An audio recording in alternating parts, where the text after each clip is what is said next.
Perkenalkan, nama saya Renita Yulandari, NIM 094.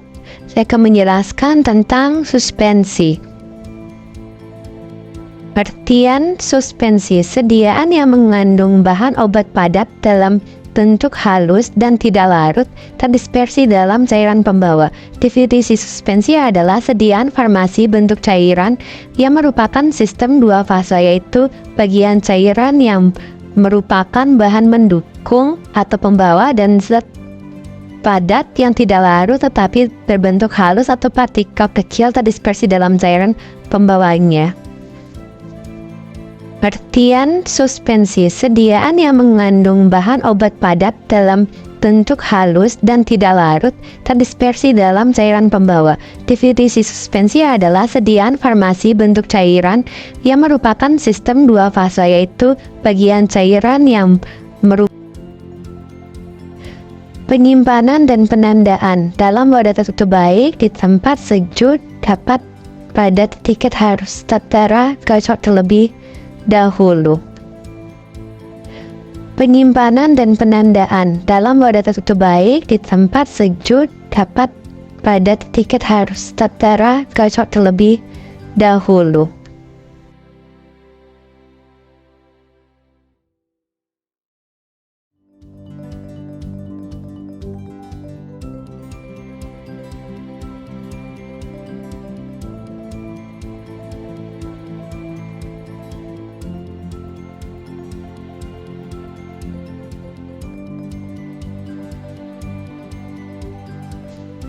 Stabilitas suspensi, yaitu faktor-faktor yang mempengaruhi stabilitas suspensi. Yang pertama, ukuran partikel. Makin kecil ukuran partikel, makin besar ruas penampangannya. Daya tekan ke atas makin besar, memperlambat gerakan partikel untuk mengendap.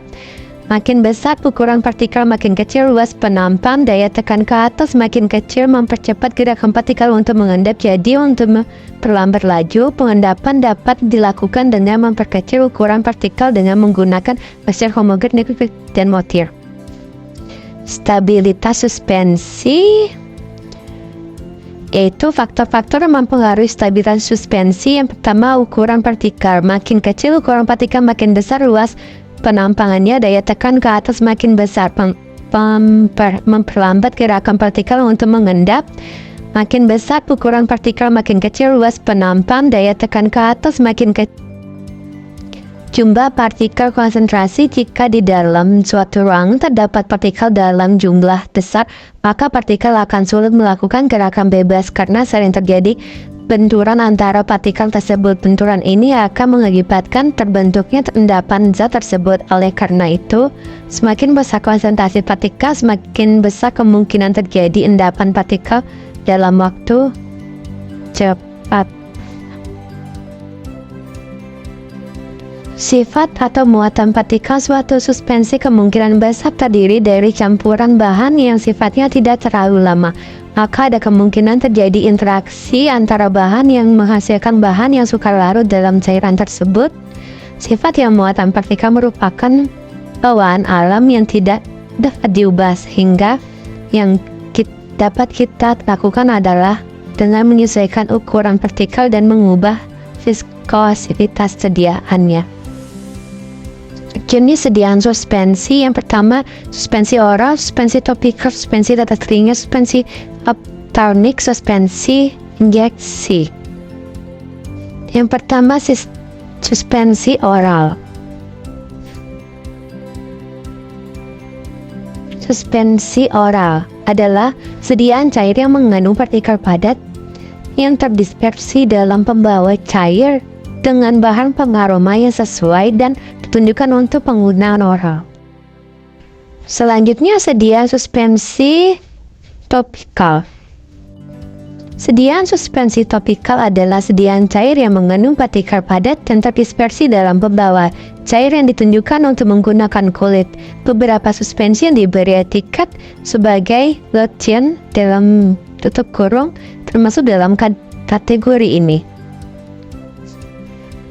Selanjutnya, sediaan suspensi tetes telinga. Sediaan suspensi tetes telinga adalah sediaan cair yang mengandung partikel-partikel halus yang ditunjukkan untuk diteteskan pada telinga bagian luar.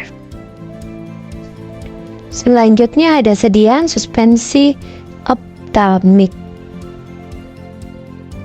Sediaan suspensi ophthalmik adalah sediaan cair steril yang mengandung partikel-partikel yang terdispersi dalam katram pembawa untuk pemakaian pada bagian mata. Selanjutnya ada sediaan suspensi untuk injeksi. Sediaan suspensi untuk injeksi adalah sediaan padat garing dengan bahan pembawa yang sesuai untuk membentuk larutan yang memenuhi semua persyaratan untuk suspense steril.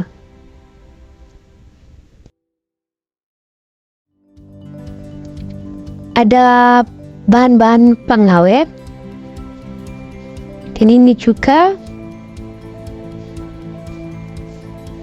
contoh sediaan suspensi yang banyak digunakan, misalnya obat mah seperti Miranta, Promac. Kalau suspensi kering itu antibiotik seperti momoxidil.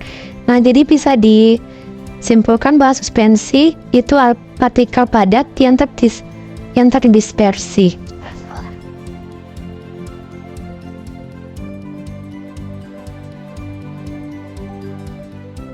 Sistem pada pembentuk suspensi yang pertama, suspensi flokulasi. Dalam sistem flokulasi, partikel flokulasi adalah terikat lemah, cepat mengendap, dan dapat menyimpan, tidak terjadi kek, dan mudah tersuspensi kembali. Yang kedua, sistem deflokasi. Dalam sistem deflokasi, partikel deflokasi mengendap perlahan dan akhirnya membentuk sedimen di mana terjadi agregasi dan akhirnya terbentuk kek yang keras dan suka tersuspensi kembali.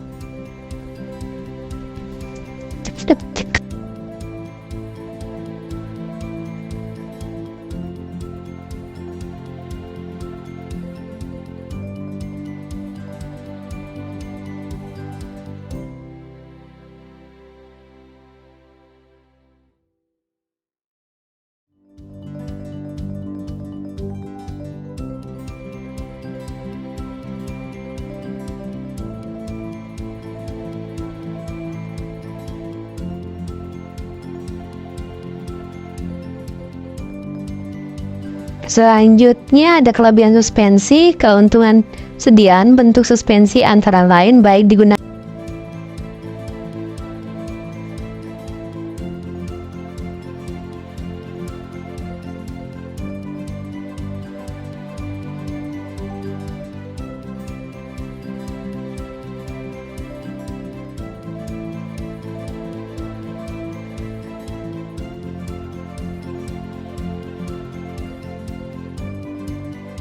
Kekurangan suspensi adalah sediaan bentuk suspensi antara lain tidak praktis bila dibandingkan dalam bentuk sediaan lain, misalnya pulveras, tablet, dan kapsul.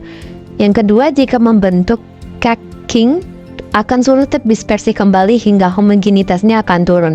Yang terakhir, aliran yang terlalu kental menyebabkan sediaan sukar dituang.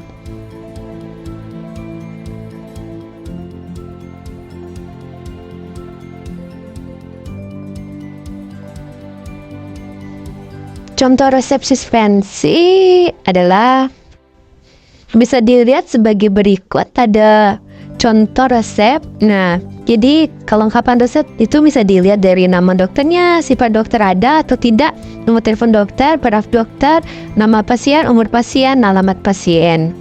Ini semua udah tertera di dalam resep tersebut. Kalau semuanya sudah bisa lengkap. Untuk resep tersebut ada standar resepnya, yaitu sirup Simplex. Itu bisa ditambahkan gula 64% dan air 36%. Singkatan dan artinya R itu resep ambillah, F sampai, MF suspensi, Miskevap suspensi, campur dan buatlah suspensi, ST, DD, CP, PC, Signa, terdedia, kokoer, pultis, pos, koen 6, tanda 3 kali sehari, 1 sendok bubur sesudah makan.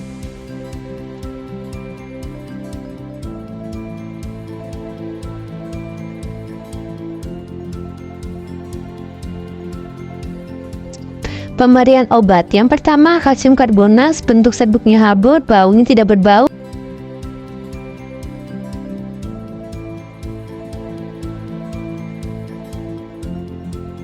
Pemberian kedua yaitu PGS atau gum arak, bentuknya serbuk, baunya tidak berbau, rasanya tidak berasa, warnanya juga warna putih.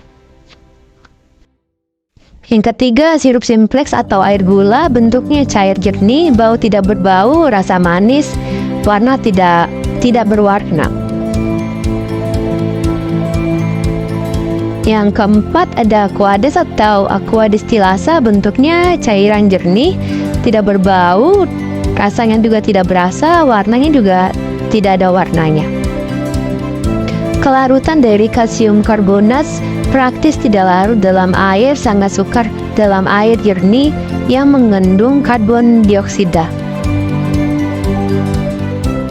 Kelarutan PGS atau gum arak larut dalam 20 bagi gliserin, praktis tidak larut dalam etanol 95% P. Selanjutnya sirup simplex larut dalam air, mudah larut dalam jernih air mendidih, sukar larut dalam ether. Yang keempat, aquades larut dengan semua jenis larutan. Indikasi dan fungsi kalsium karbonat, indikasinya meredakan gejala sakit mah. Yang kedua, gum arak, dia indikasinya untuk spending engine, fungsinya untuk zat tambahan. Yang ketiga ada sirup simplex, dia pemanis, untuk zat pemanis dan zat tambahan juga, fungsinya zat tambahan.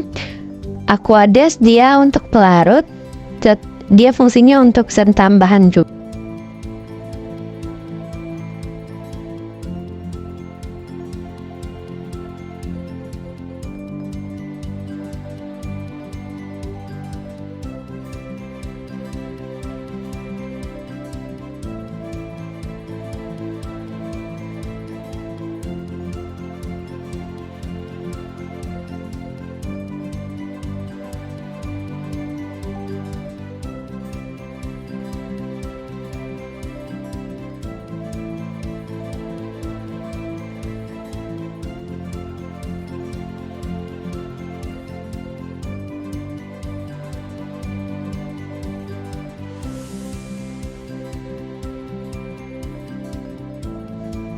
Untuk perhitungan bahannya bisa dilihat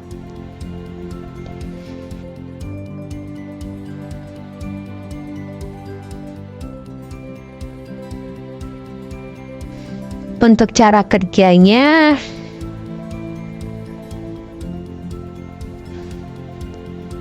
Yang pertama, alat dan bahan disiapkan. Yang kedua, timbangan diserahkan, lalu semua bahan ditimbang dan dilakukan kalibrasi. Yang ketiga, dimasukkan PGS sebanyak 1 gram dan ditambahkan PGS sebanyak 7 ml ke dalam mortir hingga membuat bentukan mucilago.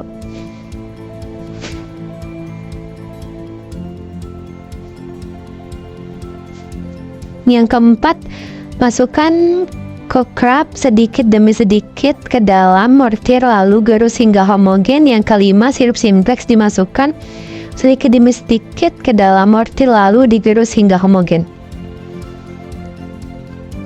Yang keenam, dimasukkan campuran ke dalam botol lalu ditambahkan aquades sampai botol kalibrasi. Yang ketujuh, botol tutup kemudian dikocok. Yang ke-8, botol diberi etiket dan diberi label kocok terlebih dahulu.